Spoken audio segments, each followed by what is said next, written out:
And welcome back, everybody, to a business heavy edition of the TV show podcast. I'm Jay Black, joined as always by the newly returned Rhea Hughes and the never moved Angelo Cataldi, guys. Let's just jump into it, Angelo. I want to start with you because I think this is, something that we've talked about a lot. The business side of things. This is something that is interesting to me, probably more than anybody else on the planet, which is that Netflix, and somebody wrote in and said we should do an emergency pod about this. It's that big a deal so far as the ramifications of the industry are concerned. But Netflix backed out of buying our friend David Zaslav's Empire, Warner Brothers Discovery. Larry and David Ellison's Paramount slash Skydance swooped in and bought it for $111 billion. The new entity will carry 80 billion, that's billion, and in debt, and will become one of the biggest companies in the world. And on the surface of this, Angelo, this looks like it doesn't make any sense. Why would Larry Davidson or Larry Ellison buy this? And can they compete? And is this new entity bound to fail, or is it going to be a great success? I need your input and your expertise. I'm not ready to provide it without a few questions answered. Is it true that Netflix received $3 billion to walk away from the deal? Yes, one of the greatest investments ever. You imagine saying, hey, I want to buy that car. $3 billion. Where do I get? We need a deal like that. We had bad agents. And more importantly, what does this mean about the future status of David Zaslav, the man who has attempted to ruin television? I think, Angelo, he walks away, but he walks away with probably close to $1 billion when everything's all said and done. So for ruining TV, he'll be rewarded by being a billionaire. All right, then I'm going to make this simple because I tend to do that with business issues, which are very complicated to me. So I'm going to come to one thing. The Ellisons purchased this, spent all those billions, 110 billion, to control. Is that what they're going to do? They are definitely aligned with Trump and the Trump administration. It's going to be real simple for me. You want to make an enemy in me and a lot of other people. Go in there, take over, and immediately try to stifle Jon Stewart. That's the whole message to me. The Daily Show, he is skewering Trump on a weekly basis at a level never been done before. Is the new boss going to come in and say to Jon Stewart, you can't do that anymore, I love Trump? How's that going to work? That's the test for me. Yeah. How they handle Jon Stewart will determine whether I also get rid of Paramount and everything associated with it based on this deal. Rhea, let me ask you something. You and Angelo, over the course of your time together, probably, I know that you were owned at CBS at some point, the station, right? Then it moved to Odyssey. I think it was an Infinity station before it was a CBS station. Is that correct? Yes. And Ed Snyder owned it originally. Yes, you guys had a bunch of different owners over the course of your time together. How much pressure did you feel from management, or the ownership to make changes when there was a swap? Did you feel anything like that or no? Well, the person to talk to was Angelo because they tried to control him, and that was not part of his DNA. So, to me, here's what it comes down to, because I watched it with Angelo. When you have somebody who is very talented, but they're very strict about how they're going to do the things they do that have made them successful, that have made their companies lots of money, you continue to do it. If they're going to just, if they're going to just do what they want to do to Jon Stewart, then he just moves to another place where they let him do what he's going to do and be very successful. There are certain people you cannot stifle. Angelo was one of them. I've worked with them for, a quarter of a century, and I'm assuming Jon Stewart is the same way. Jay, let me get in here. It happened one time directly. It was early in an Eagles season, very first game. They had played in Atlanta, and whatever happened, I went off and I attacked them. And I got a call after the show from our program director then, Andy Bloom, right? Who's Right. currently in prison, by the way, but totally different story. All right. And he said, you can't go after a team like that. You can't do that to Eagles. We're their broadcast partner. And I swear to God, as I sit here now, I said two words in response. I said, fire me. I said, if you think I'm going to fail because you're suppressing me, I'd rather you fire me. I will do just what Rhea said. I'll find another place and I'll give my truth every day. And that's what Jon Stewart will do. There's no doubt. Kimmel's doing it right now every night over at ABC. Colbert, even though he because of all this intrusion by the federal government, Colbert is going down swinging. He's taking shots every night. That's what you got to do. You got to push back against the corporation. Now, this is bigger than anything I ever had to deal with, times 100,000, whatever it is. You still got to do it. You either have your integrity or you don't. I do think to give an opinion, give your opinion. And if they tell you you can't, tell them to go to hell. I do think that the people, especially in an industry that is based on opinion and being who you are, the people that make it to the top, like you, like Kimmel, like Stephen Colbert, they are the ones that are uncompromising in their vision of what their show should be. So yeah, and we do live in a world with podcasts and everything else. I could see Jon Stewart going the way of Conan O'Brien, starting a podcast that replaces what the show used to be.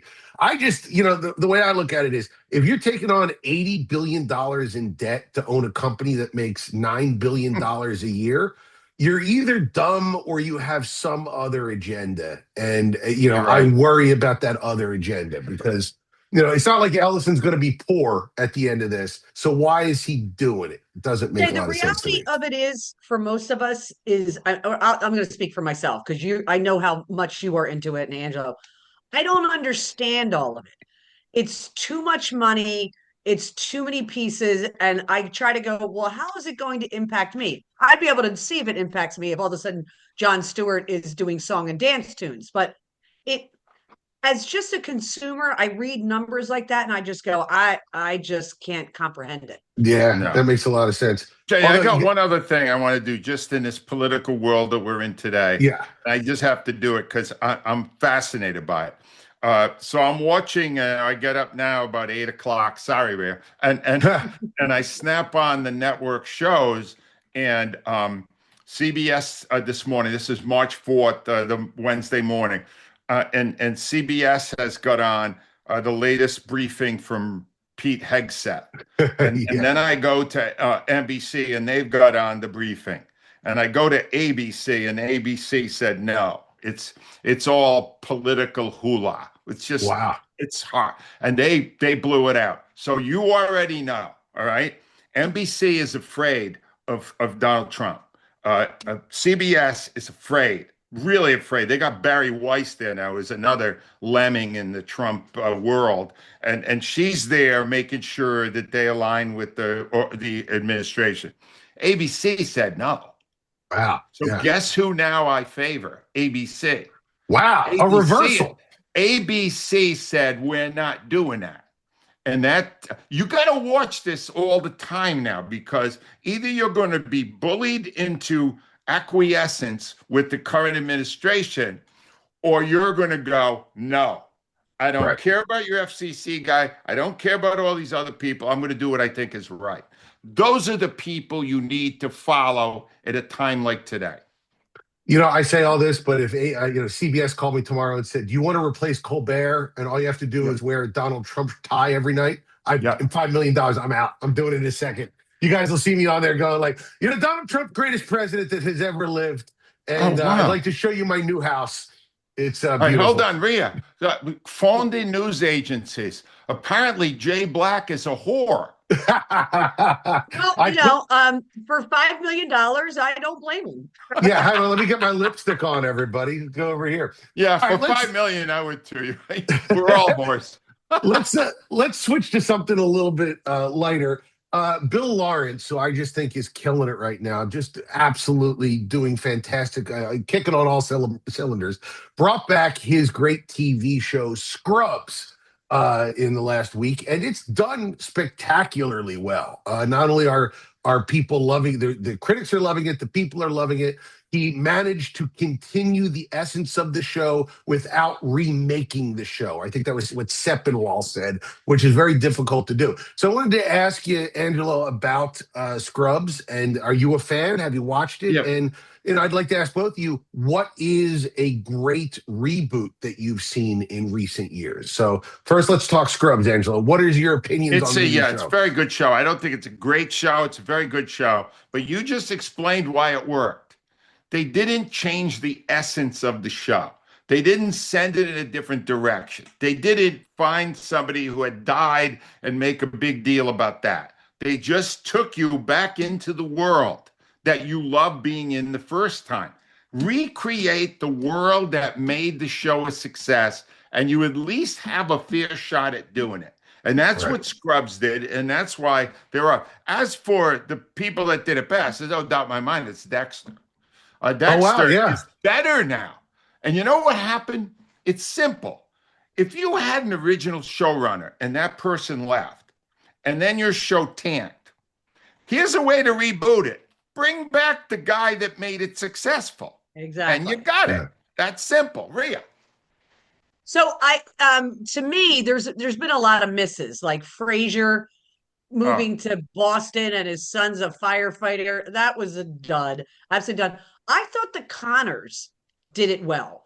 Why am I Roseanne? Roseanne Art.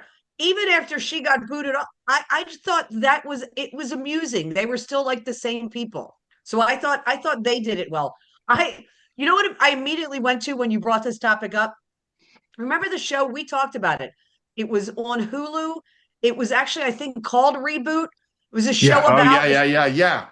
It was phenomenal. Yeah. It was absolutely because you got the behind the scenes stuff. But I thought the Connors did it really well. Wait.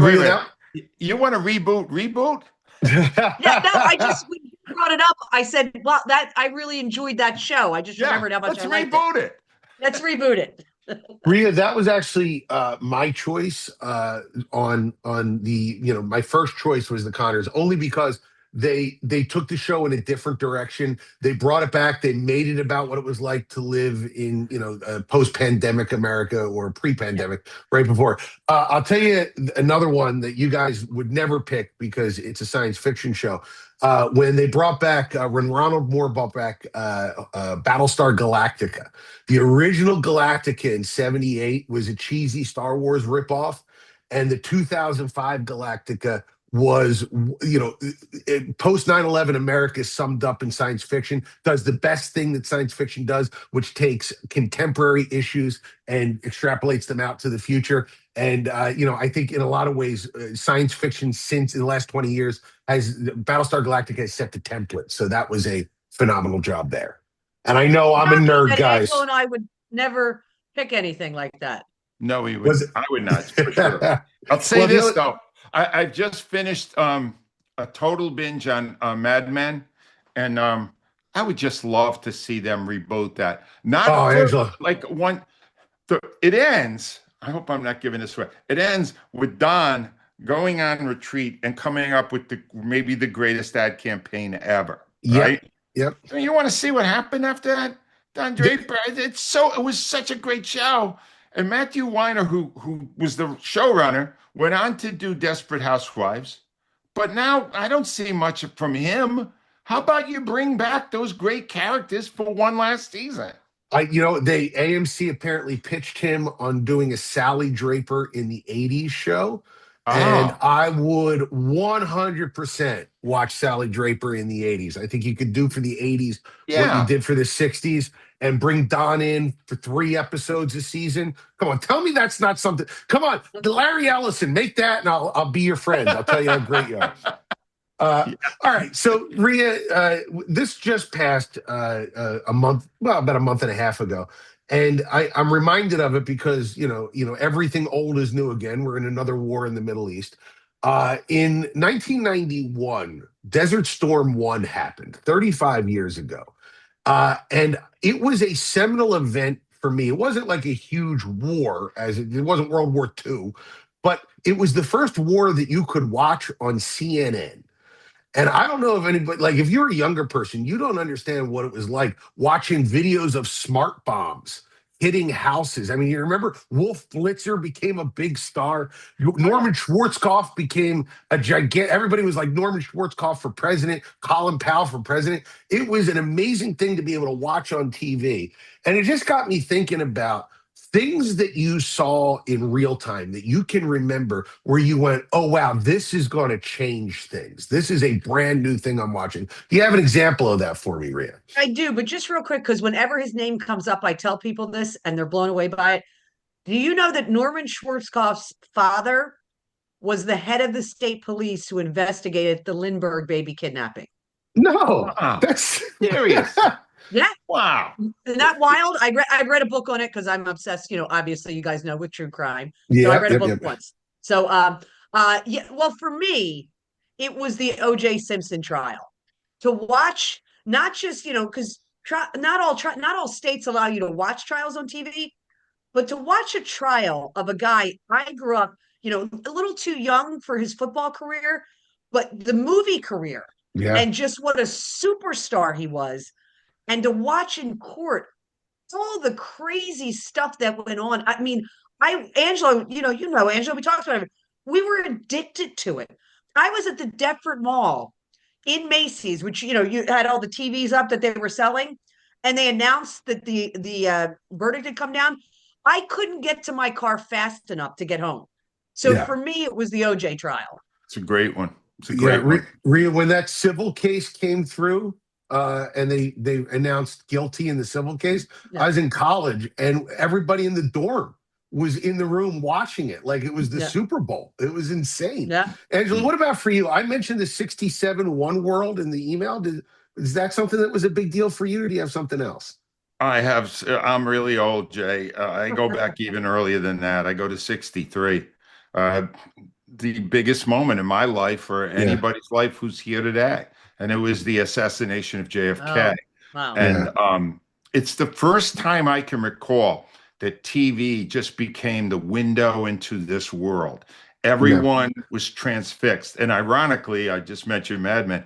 They covered in the course of their show the JFK assassination, Martin Luther King assassination, RFK assassination, and at the very end, the moon landing, which was also monstrous, right? But here's the irony of the whole thing, right? All that live TV, did you ever really watch it? Because, yes, the way the networks did it, they go into it for a couple hours, they go. When CNN has to do 24 hours on one thing and nothing happens in a few days, like the Nancy Guthrie story now that's going on for over a month, and really nothing has happened, you see the other side of it. That I don't envy the 24/7 news network having to constantly monitor something in which nothing may happen for weeks. Right. But the first one for me was JFK, and then the day after, when the whole country was watching that TV locked in, we all watched the murder live. When Jack Ruby burst through the well, I don't know, there wasn't even much security there, pulled out a gun and shot Lee Harvey Oswald. And that left an impression on me that it probably locked in my true appreciation of what TV could bring. That's I think of the Jack Ruby thing. Dennis Miller, the comedian who kind of went off the deep end, had a great bit where he was like, "Who was working security that day? Hey, boss, the owner of the local nudie bar is here. He wants to come in and say hi to Lee Harvey Oswald. No, let him in. Let him in. He's fine." I miss the days, Angelo, of when the anchor would break in, like looking disheveled, smoking a cigarette with his reading glasses on. Going, I got news here, folks. Like they look like they just woke them up. We need to get them looking like they just woke up again. I look like they just got him out of a bar with a couple shots of whiskey. Edward R. Murrow, like, guys, I don't know what's going on here. I don't know what to tell you. Well, I'll tell you one thing I'm going to do is my good friend Angelo Cataldi is going to wake you up to great prices on jewelry. Tell me about our wonderful friend, Angelo, Steven Singer. I admire people that can keep doing the job at the highest level. You look at it, Steven's been the best jeweler on Jewelers Row for 2 generations now. When we're talking about these great TV shows, like Scrubs that comes out, never in 40 years have Steven Singer had to reboot. because he went in with the right premise and it never stopped working. It's timeless. Get a piece of jewelry, look at what it's worth, give an honest price to it, say no haggling, no games, no sales, no nothing. Here's what it is. Take it. You want it? That's the best price I can give you. And it works. It's worked for 40 plus years. The man's philosophy is simple. Treat people with respect and they will love you.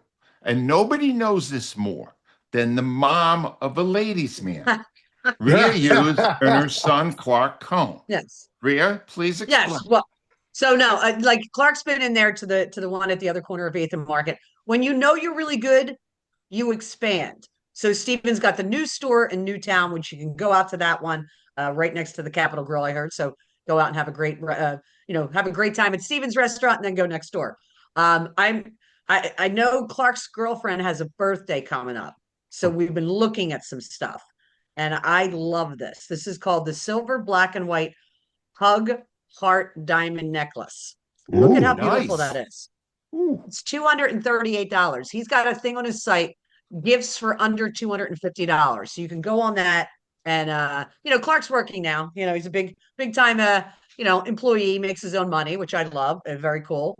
But Stephen's great. You go in there, you will have a great experience. He's got beautiful stuff. His people are all wonderful. So I cannot recommend Stephen Singer enough. I hate StephenSinger.com, the other corner of 8th and Walmart, and now new in Newtown. Yes. I love that he came up with the website I Hate Steven Singer. There's an I Hate Jay Black, except I don't run it, which makes it a little Your bit wife less. does. Really? No, there isn't. I wish there was. My wife just posts pictures there of what I look like shirtless. It's gross. All right, Rhea, tell us what you got in British this week, because I need a new show to watch. So what are you watching? I have something that's it's absolutely amazing. It's more of an international show. It's on Netflix. It's called The Swedish Connection. So I watch a lot of World War II stuff. I'm just fascinated with the whole World War II. And I knew nothing about this story because the man low-level bureaucrat, very quiet man, was responsible for saving up towards of 100,000 Jews during the war, Hitler, because Sweden, they were supposed to be neutral, okay? But they were a soft ally of Germany, and everybody knew it. And so this guy who worked in the Ministry of Defense, Foreign Office thing, he was responsible for whether or not people were declared that they were Swedish citizens or not. And he worked in a tiny basement, and the applications start piling up because Jews are trying to come from Denmark. They're trying to come from all over to get away from Hitler. And the guy's ready to archive them. And this woman comes into his office, young woman, and it's like, no, this isn't paper. These are people. And they start figuring out insane ways to get the connection, the Swedish connection, that they can stamp their passport that they're Swedish and get them into Sweden. And he's fighting against his boss, who keeps saying, these death camps are nothing but a rumor. No one knew about his name. I want to get his name right. It's Gösta Engzel. And people never knew about it until years after he passed away, that they were calling up people going, did you spend summers in Sweden? Oh, you have a Swedish connection, stamp the passport. And and here's the thing is, like, I know Schindler's List is an amazing movie. It's a really tough movie to watch. We've all watched it. This movie is a little bit lighter because apparently the Swedish are a little offbeat. So you will love it at the end. You will love that this group of 4 people in this little tiny office wound up saving like 100,000 people. So it's like, wow. It was really beautiful. I found it to be, I was a little nervous about watching in the beginning because I'm thinking, oh my God, how horrible is this going to be? But it's a story of how, like, even the smallest group of people can make a massive difference, fighting against what we started at the top of this, fighting against a corporation, which was their government, and winning. I thought it was great. The Swedish Connection on Netflix. It's a movie. Love that. Sounds good. All right, Angelo, what do you got for us this week? Jay, all I did all week was hit home runs. Honestly, really? I found 5 great shows in 1 week. Tells you Whoa. how much TV I watch, all That's right? too much I'll time give on you your two right now because I'm telling you both of these are fantastic and they're on the main streamers and you will love them. Song Sung Blue is basically a movie starring Hugh Jackman and Kate Hudson, Oh, and it's about two people who created a group to do Neil Simon. No, I'm sorry, Neil Diamond songs. And the thing that's amazing about it is that the two main characters are doing their actual singing, and they are wow. awesome at Yeah. singing. Wow. Kate Hudson got nominated for an Oscar for this Wow. because Rhea, she doesn't sound like an actress trying to sing. She sounds like a singer trying to act. She's so Yeah. great in this, and it's fantastic. And you'll walk away from this going, my God, Neil Diamond was one of the great songwriters of Yeah. our life. So many great songs, beautifully performed, doesn't overwhelm you. It's a little long at 2:12, 2 hours, 12 minutes, a little long, but it plays fast, it plays great, and I hope Kate Hudson wins the Oscar. And the other thing, Rhea, you got to try this. The best genre for finding stuff, for me at least, is sports documentaries. Oh, yeah. And this is brand new on Amazon Prime called Soul Power. 4 episodes, the story of the American Basketball Association, right? Oh, that's great. And it's great. And the thing that's great for a Philadelphia audience is how prominent Dr. J. Julius Erving is in yeah. it. And let me tell you something. He's in his 70s now. He is still one of the most eloquent, classy, cool men that Yes. ever lived. Ever. Nothing has changed. And the other breakout star in this is the guy's the exact opposite of him, Rick Barry. Oh, yeah. Rick Barry is 81 right now and still made primarily of piss and vinegar. He's one of the most negative. Do you know, in 1981, Jay, Rick Barry got fired from a network. He was doing the games as an analyst, and there was so many complaints from the players and the coaches that he was too negative that they fired him. Wow. 45 years later, he's bitching again. It's The a whole consistency thing of character. great. The thing is great. It makes you love that era. Bob Costas. It's fantastic. It's called Soul Power. Not to be mistaken for a 2008 music documentary of the same name. This is current 2026 on Amazon called Soul Power. You will love it. And next week, I'll tackle, among other things, DTF St. Louis. I don't know if anybody's seen that yet. His and Hers and Reggie Dinkins. I started His and Hers. It didn't grab me. Yeah, I did. Oh, yeah. wow. Those are all coming up because I like all of them. So I late coming review for me yesterday on the advice of one of our fans who said we check out the new Gordon Ramsay documentary on Netflix. I went and checked it out. Here's what I'm going to say. If you are looking for a in-depth look at Gordon Ramsay, like an unblinking look at this guy, you're not going to get it. But if you care about the inner workings of the high-end restaurant business, sort of like The Bear, but from a perspective that doesn't outstay its welcome. This is the documentary for you. It primarily focuses on Gordon Ramsay trying to open up a brand new restaurant in the heart of London. It's a 20 million pound restaurant that he is paying for out of his own pocket. He said there's no bank involved. So you're sort of dealing with construction delays and issues and sort of the thought process behind how the restaurant's going to work. You get parts of his family in there, and maybe you care about like who's Gordon Ramsay the man. I don't. I want to see where you put the kitchen and why you put the kitchen there. That's a lot more interesting to me. So I really enjoyed it. If you care about the restaurant business, Gordon Ramsay on Netflix is the place to go. It's called Being Gordon Ramsay on Netflix right now. A lot of great shows we covered. Angelo, what did we talk about this week? Maybe you want to check out the reboot of Scrubs. It's available now on Hulu. Again, I just got to tell you, if you want to see the greatest binge I've ever had, Mad Men's on HBO Max, and it's fantastic. Rhea loves The Sweetest Connection. It's on Netflix. Check that out. If you would like to see a great film currently up for awards, Song Sung Blue is on Peacock. Soul Power is on Soul Power is on Prime, and Being Gordon Ramsay is on Netflix.